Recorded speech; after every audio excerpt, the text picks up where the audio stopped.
பிரியமான அன்பு சகோதர சகோதரிகளே, ஆண்டவராக இயேசு கிறிஸ்து நாமத்தாலே நன்றிகளும் ஸ்தோத்திரங்களை எடுக்கிறோம். கர்த்தர் உங்களை மேலும் மேலும் ஆசீர்வதித்து பெருக செய்வார் என்று எப்போதும் ஜெபிப்பது உண்டு. ஏன்னா ஒரு மனிதனுக்கு மற்றவங்களுக்காக ஜெபிக்கிற ஜெபங்கள் எப்படிப்பட்டது என்று தேவனிடத்தில் பெற்றுக்கொள்வது முதல் தேவை. நானுமாக ஜெபிக்கணும். இந்த நாணம் எப்படிப்பட்டதாக இருக்குன்னா, சுயநலத்துக்குரிய நாணமாக இருக்கக்கூடாது. சிலரமாக நாணமாக பேசினாங்க, இதை பற்றி கொண்டாங்க, இல்லை ஏமாற்றப்பட்டார்கள், இப்படிலாம் அவர் வாங்கி கொண்டார் என்று சொல்லுவாங்க இல்லையா? ஒரு தேசமாக இருக்கலாம், ஒரு கிராமமாக இருக்கலாம், ஒரு பட்டணமாக இருக்கலாம். எங்கேயோ ஒரு இடத்துல யாராவது ஒரு தவறு பண்ணுறதை சுற்றி பேசக்கூடிய ஒரு சூழ்நிலையாக இருக்கலாம். எனக்கெல்லாம் பார்த்தீங்கன்னா குறைஞ்சது பார்த்தீங்கன்னா 1998 இந்த நாள் வரைக்கும் நான் ஊழியத்துக்கு பயணித்து வந்தது அந்த 1999 ஊழியத்துக்கு பயணித்தாச்சு. 20 நல்லா கன்ஃபார்ம் பண்ணுறோம்.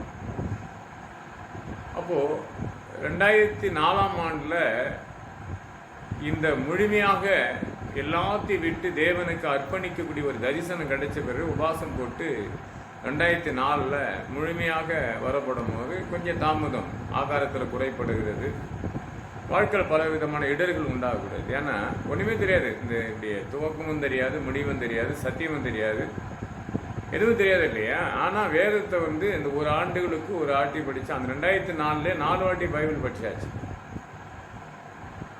ஆனால் ஒரு சில ஆண்டுகளுக்கு பிற்பாடு வேதத்தை சரியாக படிப்பதே கிடையாது. இப்படின்னா பாதிப்பு மேலே பாதிப்பு, அடிதடியான பிரச்சனைகள். அப்போ அப்படியேப்பட்ட ஒரு பெரிய பாதிப்புகள் தொடர்ந்து பயணிக்குது. அதனால் கர்த்தரை விட்டு விலகக்கூடிய ஒரு சூழ்நிலை எந்த நாளிலும் ஏவந்தும் கிடையாது, பேசினதும் கிடையாது.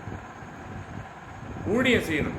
அப்போது எனக்கு ஏற்ற நாணத்தை கொடுத்தான் தேவனிடத்தில் பெற்றுக்கொள்ளப்பட்டது ஒன்றே ஒன்று தான். நானும் தான் தேவனிடத்தை நான் பெற்றுக்கொண்டது. பீச்சில் ஒரு பெரிய கூட்டம் நடக்குது. இந்த கூட்டத்தில் நான் கலந்து போகிறேன். இப்போ இயேசு அழைக்கிறாருடைய தலைமை போதகர் பேசுகிறாரு. அப்போது அவர் பேசக்கூடிய வார்த்தையை கேட்குற எல்லாரும் பார்க்குறாங்க. பெரிய கூட்டம், சென்னையில் இருக்கிற பீச்சில் நடக்கிற கூட்டம். அப்போல்லாம் பீச்சில் தான் கூட்டம் நிறைய போடுவாங்க. அப்போது அந்த பேசுகிற வார்த்தையை கேட்கும்போது நான் என்ன பேசுகிறேன்னு சொன்னேன், கர்த்தாவே அதோ பேசி கொண்டிருக்கிறாரே அந்த ஆவியை எனக்கு ஊற்றும்படியாக கேட்கிறேன்னு கேட்டேன். இதுதான் நான் கேட்டது.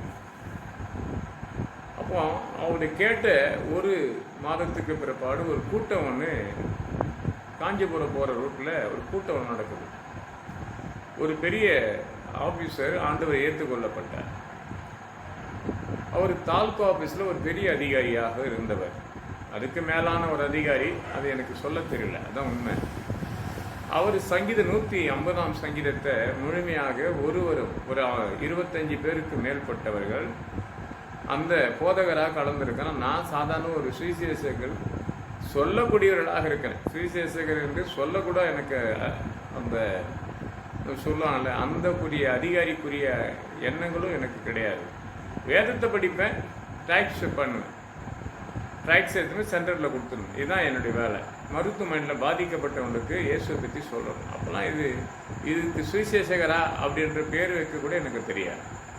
அந்த மாதிரி ஒரு கேட்டகரியில் வாழ்ந்து கொண்டிருக்கப்படும் போது புதிய சிஎம் ஆலயம்னு ஒன்று சென்னையில் உண்டு. சென்னை வாசார்பட்டியில் புதிய சிஎம் ஆலயம்னு ஒரு ஆலயம். அந்த டாக்டர், அந்த போதகர் நான் சந்திக்கக்கூடிய ஒரு சூழ்நிலை அவரோட ரொம்ப பகிர்ந்து கொள்ளுவேன். அவருடைய அவங்க மனைவி, எனக்கு ஒரு மனைவியை பார்த்தினா வேதத்தை ரொம்ப தெளிவாக பேசுவாங்க. அவங்க எனக்கு பெற்ற தாய்க்கு மேலாக அவங்க நினைப்பேன். அந்த டேவிட் ஐயாவுடைய மனைவி எப்படி பார்ப்பேன்னா, என்னுடைய தாய்க்கு மேலாக ஒரு குடி மேலாக இருந்து அவங்க சொல்கிற சுவிசேஷத்தை மெல்ல மெல்ல கேட்பேன். அப்படி 2 பிள்ளைங்களும் குழந்தைங்க. அவங்களுடைய மகள் பெரிய ஒரு பாதிப்பு, ஜிஹெச் மருத்துவமனைக்கு அடிக்கடிக்க தூக்கின்னு போகும். ஒரு பக்கம் குழந்தை பார்ப்பாரு, ஒரு பக்கம் சபையை பார்ப்பாங்க, ஒரு பக்கம் பார்த்தோன்னா நான் கேட்குறதுக்கு பதில் கொடுப்பாங்க. நான் ஒரு கம்பெனியில், ஸ்டீல் கம்பெனியில் குறைஞ்ச சம்பளத்தில் வேலை செய்துருக்கு. அப்போ எவ்வளோன்னா எனக்கு சம்பளம் ஒரு நாளைக்கு 100 ரூபா தான். அப்புறம் 125 ரூபா மாறிச்சு. ஆனால் இந்த சம்பளத்தில் எடுத்துன்னு வாரம் முழுவதும் வேலைக்கு போய் சனிக்கிழமை என்ன பண்ணுவோம், அவங்களுடைய ஆலயத்தை, அவ்வளோ பேர் ஆலயத்தை தொடச்சி பெருக்கி ஒழுங்கு பண்ணி அதை செஞ்சு அதுக்கு எல்லாம் நாங்கள் பாய் போடுவோம். இன்றைக்கி இருக்கிற பருவகால பிள்ளைங்க எப்படி இருக்குது, இப்படிப்பட்ட காலத்தில் பீச்சில் ஒரு கூட்டம் நடக்குது. அந்த கூட்டத்துக்கு நான் கலந்து கொள்கிறேன். சைக்கிள் எனக்கு அப்போது சைக்கிளில் கடந்து போயிட்டேன் பீச்சுக்கு. அப்போது ஏசு அழைக்காரருடைய தலைமை பேசுகிறார். அப்போ அருமையான ஐயா பேசி கொண்டிருக்கும் போது அவர் கண்ணை மூடி மூடி மூடி சிமிட்டி பேசிகிட்டே இருப்பார். அது ரொம்ப பிடிக்கும் எனக்கு. அதை ஒத்து பார்த்துன்னு இருப்பேன். அப்போ பார்த்து நிற்கும்போது பீச்சில் கடைசி இடத்துல இருக்கிறேன். நான் நின்று உட்காந்து கொண்டு மழைக்கால போட்டு நிற்கிறேன். அப்போ கடவுள்கிட்ட கேட்குறேன், எனக்கு இந்த ஆவியை வேண்டும் என்று கேட்டேன். அன்றைக்கி அவர் வசனம் ஒன்று வாசிக்கிறாரு. அப்போ அது வாசிக்கிற வசனங்கள் அந்த வார்த்தை இதயத்துக்குள்ள நீ வேண்டிக் கொள்வது ஏதோ அது உனக்கு கொடுக்கப்படும் என்று ஒரு கேள்வி. ரொம்ப அழகாக இருந்தது. அப்போ நம்ம என்னத்துக்காக நீங்கள் எல்லாரும் வந்திருக்கீங்களோ அதெல்லாம் தேவன் செய்ய போகிறாரு. பலர வேதத்துலேருந்து நிறைய வார்த்தைகள் போய் கொண்டு இருக்குது. அப்போ ஆண்டவருடைய தீர்மானம் எப்படிப்பட்டதாக இருக்கும். இன்னைக்கு அவங்க பிள்ளைய இருக்கிறாரு. ஏசாயா இருக்கிற ஜெபகோபுரம் எங்கெங்கேயும் இருக்குது இன்னைக்கு. அப்போல்லாம் அது மாதிரி கிடையாதுங்க. அது ஒரு இடம் தான் பீச்சில் நடத்தும் கூட்டம். அப்புறம் பீச்சுக்கே ஒரு ஜெபகோபுரத்துடைய ஆஃபீஸ் கொண்டு வந்து ஜெபிக்கும்படியாக கொண்டு வர நாட்கள் அதிகமாக இருந்தது. அதுக்கப்புறம் நிறைய கூட்டங்கள் வந்தாங்க. இப்படி ஊழியத்தின் தன்மையில் இருக்கும்போது கற்றுக்கொள்ளப்பட்டது அதுதான். இன்னைக்கு இந்த காலையிலேருந்து ஒவ்வொருத்தர்கிட்ட பேசி கொண்டு வரேன். எந்த பயங்கரமான ஒரு கஷ்டம், வறுமைகள். ஆனாலும் எனக்கு ஆலயத்துக்கு தளம் ஒரு பகுதி போடாத இருக்குது. அது உங்ககிட்ட கூட சொல்லியிருப்பேன். ஒரு சிலர் அதை கேட்டும் கேட்காத போல இவ்வளோ நெசரி கேட்டு கூட அந்த நாட்களில் கொடுக்கப்பட்ட செய்தியை பார்த்துருப்பீங்க, கேட்டிருப்பீங்க. ஆனால் ஒத்துருமே அதுக்கு முன்வழித்தீங்களான்னு கேட்டால் கிடையாது. ஒரு சிலர் சொன்னாங்க, ஒரு சிலர் சொல்லாதே போய் வீட்டில் சந்திக்கிறேன். ஒரு சின்ன காணிக்கை தர, அந்த காணிக்கத்தில் வந்து போஸ்ட் ஆஃபீஸில் ஒரு அக்கௌண்ட் ஆரம்பித்து அதில் போடுறாங்க. ஏன்னு சொன்னால் என்னுடைய அக்கௌண்ட்டில் இருந்தால் வீட்டில் சாப்பாட்டுக்கு இல்லை, என்ன பண்ணுறது அப்படின்னு அதை எடுத்து செலவழிச்சிட்டேன்னு சொல்லி வச்சிங்களேன். ஒன்றே முடியாது. போஸ்ட் ஆஃபீஸ் போட்டால் நான் ஏடிஎம்லாம் போட முடியாது. அதுக்காக யோசித்து அதை செய்தேன். ஏன்னா அப்படிப்பட்ட ஒரு சூழ்நிலை இந்த உலகத்தின் மத்தியில் எத்தனை சுவிசேஷங்களை அறிவித்து கொண்டே இருந்தாலும் ஆலயத்தில் ஒரு பகுதி கட்ட முடியாத அவதிப்பட்டு கொண்டிருக்கிறோம். அதுக்காக உதவி செய்ய என்று ஒருவரை கேட்டால் சிலர் பார்த்தீங்கன்னா ஆலயத்துக்கு வரக்கூடிய மனுஷர்களே சரி ஆலயத்துக்கு வருவது கிடையாது. அப்போ அநேக காரியத்தை தேவனிடத்தில் கேட்டுக்கொள்வது அதிகம். அப்போ எதுவும் கிடைக்கலன்னு வருத்தப்படுறாங்கன்னு கேட்டால் கொடுங்கள் அப்போது உங்களுக்கு கொடுக்கப்படும் இல்லையா? மத்திய 7 வசனத்தில் சொல்லும், கொடுங்கள் அப்போது உங்களுக்கு கொடுக்கப்படும், அலைக்கு குலுக்கி. அது இன்னொரு வசனம் கூட லூக்கால 6:38 இருக்கும்.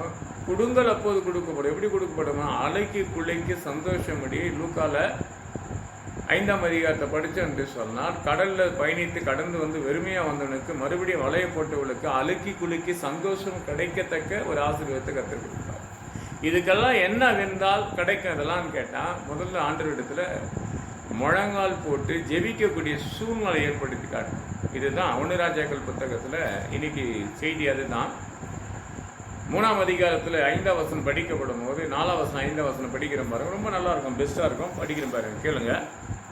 அப்படி ராஜா பலிபீடத்தின் கிபியாவுக்குள் போனால் அது பெரிய ஒரு மேடையாக இருந்தது. அந்த பலிபீடத்தின் மேல் சாலமோன் 1000 சர்வங்கள் தலான் வழி செலுத்தினான். சீயாவிலே கர்த்தர் சாலமோனுக்கு ராத்திரியிலே சொப்பனத்திலே தரிசனமாகி, நீ விரும்புகின்றதை என்னிடத்தில் கேள் என்று தேவன் சொல்லுகிறார். இதை தான் எங்களை பார்த்து ஆண்டவர் கேட்கிறார்.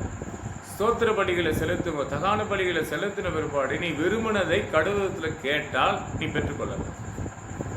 நீ காலையில் பார்த்தீங்கன்னா ஒரு சகோதரி கடந்து வராங்க, ஒரு விண்ணப்பத்தை எனக்கு தெரிவிக்கிறாங்க. நான் சபைக்குள்ளே வரேன், என்ன ஆண்டவரை எப்படி ஒரு கஷ்டம் தொடர்ந்து பயணிக்கிற அந்த குடும்பத்தில்னு கேட்குறேன். நான் மதியானம் கிளம்பும் போது அந்த மகள், பருவகால மகள், இங்கே ஒரு நர்ஸாக இருக்கிறாங்க. வந்து, அங்கிள் நீங்கள் சொன்னது போல் அப்பாவுக்கு அந்த ஏலம் கிடைச்சிச்சு, அப்பா தான் அந்த கடையை நடத்துகிறான்னு சொல்லும்போது, தேவனுக்கு நன்றி சொல்லுமான்னு நான் கடந்து அவங்க தகப்பனாரை கொடுத்து ஒரு கிண்டலாகவும் சிரிச்சு சொல்லிவிட்டு நான் கடந்து பயணிக்கிறேன். அதுக்கப்புறம் ஒரு ஃபோன் பண்ணுறேன். என்னடானா எனக்குள்ள நெருக்கடி, ஆகாரத்துக்கு தான் கடந்து போகிற இடத்துல காசு இல்லை. அப்போது ஒருத்தர் திருநூறு பக்கத்தில் இருக்கிற சுரேஷ் அவர்கிட்ட நான் ஃபோன் அடிக்கிறேன். ஐயா எனக்கு இன்னைக்கு இருக்கிற சூழ்நிலையை சொல்லும்போது அவர் எனக்கு அரிசி வாங்கக்கூடிய உதவியும் செய்தார். அப்போவும் அவர் சொல்கிறார், தன் மகளுடைய பிறந்தநாளை கொடுத்து மனைவியோடைய பிறந்தநாளை சொல்கிறாரு, நான் அவங்களுக்கு ஃபோன் பண்ணல, வேறு ஒரு பிரச்சனைக்கு மாட்டி அகப்பட்டு கொண்டிருக்கிறேன் இல்லையா? நிறைய காரியம் இல்லையா? வறுமையின் வந்தால் யாருக்கிட்ட என்ன பேசணும்னு தெரியாது. ஆனால் நான் கத்திரிடத்தில் பேசி கொண்டிருக்கேன். அப்போது அந்த காரியத்தை கொடுத்து அவங்க மனைவி என்கிட்ட பேசுகிறாங்க, ரொம்ப நேரம் பேசுகிறாங்க. அவங்க கொடுத்து இந்த பிறந்த நாள்லேயே ஒரு கண்ணீர் எழுதாங்க. ஏன்னா சொன்ன சந்தனத்தை மாற்றி கர்த்தரை சந்தோஷப்படுத்த போகிறார். அதுதான் சங்கீதத்தில் 30ஆம் சங்கீதம் 11ஆம் வசனம் வாசிப்போம். ஏன்னா ஒரு ஜெபித்த பிற்பாடு கர்த்தர் ஒரு மாற்றத்தை உண்டாக்கி ஒரே நாளில் அந்த வலி எடுத்து போட்டு தூங்க வைக்கிறார் என்று சொன்னால் அதுவே விடுதலை நாளாக, அதுவே மகிழ்ச்சி நாளாக மாறுது. மற்றபடி அது தேவனிடத்தில் அவர் செவிடரும் அல்ல, குருடம் அல்ல, நாம் சொல்வதை கேட்கிற தேவன். சும்மா 2021ஆம் ஆண்டுலேருந்து வந்த பாதிப்புக்கு முடிவு கர்த்தர் கொடுத்துட்டார். அதுக்கப்புறம் பார்த்தீங்கன்னா 10:30 மணிக்கு ஒரு அம்மா ஃபோன் பண்ணுறாங்க. நான் ஃபோன் எடுக்கலை, அப்போ தான் சாப்பிட்றேன். நான் 2வது வந்து அவங்ககிட்ட ஃபோன் ரொம்ப நேரமாக பேசினாங்க. ஒரு விஷயத்த சொன்னேன் அவங்ககிட்ட. பேசி முடிக்கப்படும் போது 1 ராஜாக்கள் 3ஆம் அதிகாரத்திலேருந்து இந்த வசனத்தை வாசிக்கக்கூடிய ஒரு சூழ்நிலை ஏற்படுத்தி வாசிக்கும் போது ஏற்ற நாணத்தை கர்த்தரிடத்தில் எப்பவுமே கேட்பேன். ஏன்னா இந்த உலகத்தில் யார் என்ன பண்ணுறாங்கன்னு தேடி பார்ப்பதுனால பிரயோஜனம் கிடையாது. எனக்கு நானும் உள்ள ஆவி ஆண்டவர் கொடுத்தாருன்னா ஈஸியாக பண்ணிக்கலாம். இது சாலமோனை தான் பண்ணுறாரு. அது எப்படி பண்ணுறாரு பார்த்தீங்கன்னா, நீ விரும்புகின்ற என்னிடத்தை கேள் என்று தேவன் சொல்லுகிறார். அப்போது அவன் விரும்புகின்ற காரியம் என்னடான்னா நாணத்தை கேட்கலாம். மனுஷனிடத்தில் வெள்ளியுடைமையும் பொண்ணுடைமையும் கேட்கல. கடலிடத்தில் அவன் வெள்ளியுடைமையும் பொண்ணுடைமை இதை இருந்தால் நான் வாழ்ந்துருவேன். இன்றைக்கி நிறைய பேர் தானே கேட்குறாங்க. இந்த நல்ல ஒரு அழகான ஒரு கார் வாங்கணும், பெரிய ஒரு வீடு வாங்கணும், செல்வ சீமானாக வாழணும், ஊழியத்துக்கு வந்த பிறகு எப்படியா இருக்கணும். ஆனால் ஆண்டவர் சொன்னது என்ன? மத்திய புத்தகத்தில் 28ஆம் அதிகாரத்தில் 19ஆம் வசனம் சொல்லுவார், நீ கடந்து போய் அநேகரை சீசராக்கி பிதா குமாரன் பரிசுத்த நாமத்தை நாணத்தை கொடு என்று தான் கர்த்தர் சொன்னார். இதெல்லாம் கேட்க சொன்னதுக்கு பல அர்த்தம் உண்டு. இப்போ மத்தியில் 7:7 வாசிக்கப்பட்டதும் சரி, லூக்கால 6ஆம் அதிகாரம் 38ஆம் வசனம் வாசிக்கப்பட்டதும் சரி, மாற்றங்கள் நிறையா இருக்குது. அதெல்லாம் இப்போது நான் எடுத்துன்னு வர விரும்பலை. அப்போ ஏற்ற நாணத்தை கேட்கணும். கடவுள் பதில் சொல்கிறாரு பாருங்க, நல்லா இருக்கும், ரொம்ப அழகாக இருக்கும். சில விஷயத்தை கடவுள் பேசுறது ரொம்ப பிடிக்கும் எனக்கு. ஏன்னா இங்கே 9ஆம் வசனம் வாசிக்கணும். ஆகையால் உமது ஜனத்துக்கு நியாயத்தை விசாரிக்கும்படி நன்மையை தீமை இன்னார் என்று வகைக்காக அடியானுக்குள் நானும் உள்ள இதயத்துக்கு ஏராளமாக இந்த உமது ஜனத்துக்கு நியாயத்தை விசாரிக்கும்படி ஆகும் என்றார். நானும் உள்ள இதயத்தை கேட்கிறார் சாலமோன் ராஜா. அப்போது ஆண்டவர் சொல்றார் பாருங்க, 10-11 வாசிக்கிற.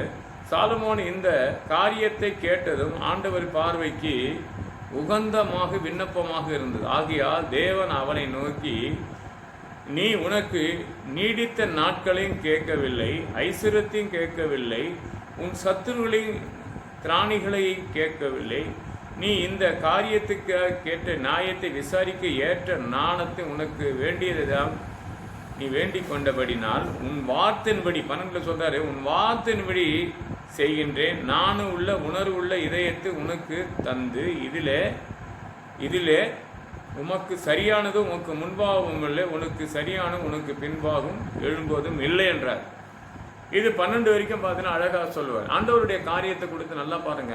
ஒருவன் நானும் உள்ள இதயத்தை கேட்ட உடனே நீ ஐஸ்வர்யத்தை கேட்கல, நீடித்த நாட்கள் கேட்கல, அப்போ உனக்கு எதிராளி அவன் அழிஞ்சு போனன்னு கேட்கல, இந்த ஜனங்களை விசாரிக்கக்கூடிய நாணத்தை மட்டும் கேட்கப்படும் போது கர்த்தர் அது சரியாக நேர்த்தியாக சொல்லியே கேட்கிறாரு. இதுக்கு முன்பாவும் கிடையாது பின்பும் கிடையாது, உனக்கு நான் கொடுத்துட்டேன்றாரு. அடுத்து 14 வசனம், உன் தகப்பனாகிய தாவி நடந்ததை போல் நீயும் என் கட்டளையில் என்னுடைய நியாயங்களை கை கொண்டு என் வழியிலே நடப்பீரானால் உன் நாட்களையும் நீடித்திருக்க பண்ணுவேன். ஆண்டவர் நல்ல தீர்மானம் பாருங்க. உன் தகப்பனாகிய தாவீதை போல நீ பண்ணு என்று சொன்னால் உன் நாட்களை நீடித்திருக்கபடி நான் பண்ணுவேன். அப்போ என்ன நடக்குதுங்க? அந்த தேசத்தில் ஒரு கட்டளையை கொண்டு வர்றாரு. நல்லா இருக்கும் பாருங்க. இந்த தாயார் ஒருத்தர் கடைசியாக 11 மணி வரைக்கும் பேசினாங்க இல்லையா, அவங்களுடைய காரியத்தை இங்கே வெளிப்படுத்தும் போது ஒரு விஷயம் சொல்றாரு. அப்போது வேசியான 2 ஸ்திரீகள் ராஜாவிடத்தில் வந்து அவருக்கு முன்பாக நின்றார்கள். ரொம்ப விஷயம் நல்லா இருக்கும். நாணத்தை எப்படி தேவன் கொண்டு வரனா, இந்த 2 ஸ்திரீக்கும் 2 பிள்ளைகள் பிறக்கப்படும் போது ஒருவர் மகன் மரித்து போகிறான், மற்றொரு மகன் இருக்கிறா. ஆனால் மரித்து போனோம், என் மகன் மரித்து போகல, இருப்பது என் மகள் தான், மரித்து போனது எனக்கு எதிராக இருக்கிற அந்த ஒரே குடும்பத்தில் வாழ்ந்து கொண்டு அவங்க மகன்றாங்க. அப்போ சாலமோன் என்ன பண்ணுறாருன்னா, அப்போ 24, 25, 26 படிக்கப்படும் போது அப்போது ஒரு பட்டணத்தில் கொண்டு வரப்பட்டது என்று அதற்கு ஒரு பட்டயத்தை கொண்டு வந்து ராஜாவிடத்துக்கு கொண்டு வராக, ராஜா உயிரோடு இருக்க பிள்ளையோ 2ஆக பிளந்து போடுன்றார். 2ஆக பிளந்து போடு, ஆளுக்கு பாதி கொடுத்துருன்னு சொல்கிறார். அப்போ சாலமோன் கட்டளின்படியாக அந்த பட்டயத்தை எடுத்து அந்த பிளக்கப்படும் போது உயிரோடு இருக்க அந்த தாய் சொல்றாங்க, அந்த குழந்தை மறித்து போவதை காட்டியும் இது அவங்களுக்கே கொடுத்துரு என்று சொல்லப்படும் போது தான் சாலமோன் சொன்னபடி சரியாக அழகாக நியாயத்து இருக்கிறார். எப்படி நியாயத்து இருக்கிறார்னா, அவங்க உண்மை உள்ளவர்கள், பரிசுத்தமானவர்கள். அதனால தான் தன் குழந்தை மடிந்து போகக்கூடாது, அது மடிந்து போவதை காட்டியும் தன் மகன் உயிரோடு இருக்கட்டும்னு சொல்லி மரித்த தாயாருக்கு மறுபடியும் மகனையும் கொடுக்குறாங்க. அப்போ ஆண்டவர் என்ன பண்றாரு, ஒரு விசேஷமான காரியத்தை நாணத்தை சாலமோனு கொடுத்து சாலமோனுடைய கட்டளைப்படி நடக்கப்படும் போது அது அழகாக அற்புதமாக செய்யப்படும் போது தான் அங்க 27 வசனம் வாசிக்கிறோம். அப்போது ராஜா உயிரிழக்கும் பிள்ளையை கொல்லாமல் அவரை கொடுத்து விடுங்கள், அவள் தான் அதனுடைய தாய் என்றார். ராஜா இந்த நியாயத்தை இஸ்ரவேல் எல்லாரும் கேள்விப்பட்ட போது விசாரித்து தேவன் அவர் நாணத்தின் ராஜா என்று உண்டாக்கப்பட்டு அவரை கொண்டு பயந்தார்கள். அப்போ பொய் சொன்ன சகோதரி என்ன பண்றாங்க, 2 சகோதரி பொய் சொன்னதே மாட்டிக்கொள்ளுகிறாங்க. இன்னொன்னு என்ன, தன்னை அர்ப்பணித்து தன் மகன் இருப்பதை மரணத்தை காட்டியும் உயிரோடு இருக்கட்டும் என்று தன் மகனை மற்றவங்களுக்காக கொடுத்தா கூட அங்கே வாழட்டுமே என்று நினைக்கிறாங்க. ஆனா இன்னொரு தாயார சொல்றாங்க, இல்ல நீங்க வெட்டுறன்னு சொன்னீங்களே, வெட்டி கொடுங்க, அந்த பிள்ளையை 2ஆக பிளக்கப்படட்டும், நான் ஒரு குழந்தைய கொண்டு போறேன், அவங்க ஒரு குழந்தைய கொண்டு. அந்த தாயார் சொல்ல, பிளக்க வேணாங்க, என் பிள்ளை பிளந்து எனக்கு பாதி கிடைப்பதை கூட உயிரோடு இருக்கட்டுமே, அது அந்த தாயாருக்கு இருக்கட்டும் என்ற எண்ணத்தை அந்த தாயாருக்கு உண்டான அந்த நாணத்துக்குரியவர் தான் சாலமோன் ராஜா.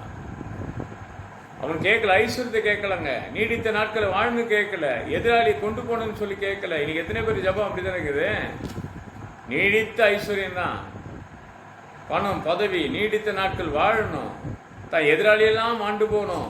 இதுதானே இன்னைக்கு ஜபங்கள், விண்ணப்பங்கள். எத்தனை பேர் இன்னைக்கு ஜபங்கள் அப்போ. ஆனால் ஏற்ற நாணத்தை சாலமோன் ராஜா கேட்டதுக்கு தேவன் கொடுத்தார். நீயும் கேட்கிறார், உனக்கு உன் விருப்பத்தின்படி என்னிடத்து கேள் என்ற. நீ விரும்பினதை அழகா இருக்கும். அந்த 3ஆம் அதிகாரத்தில் 4வது 5ஆம் வசனம் படிக்கப்படும் போது ரொம்ப அருமையா இருக்கும். படிக்கிறவங்க அது மட்டும் படிச்சு முடிச்சிடுறேன். கர்த்தர் உங்களை ஆசீர்வதிப்பார். நல்லா இருக்கும், தெளிவா இருக்கும் பைபிள்ல. நீ விரும்புகின்றது என்னிடத்தில் கேள் என்று தேவன் சொல்லுகிறார். அவன் விரும்புகின்றது என்ன தெரியுமா, நானும் தான். அதுக்கு என்ன பண்ண, அவன் 4ஆம் வசனத்துப்படி 1000 தகான பலிகளை செலுத்தினான், 1000 சோத்திர பலிகளை செலுத்தினான். நீயும் செலுத்துகிறியா? இந்த வினாடி இந்த நாள்ல இருந்து உனக்கு நாணத்து நாவை மட்டுமில்ல, சுக பலம் ஆரோக்கியம் எல்லாத்தையும் கத்தர் கொடுப்பார்.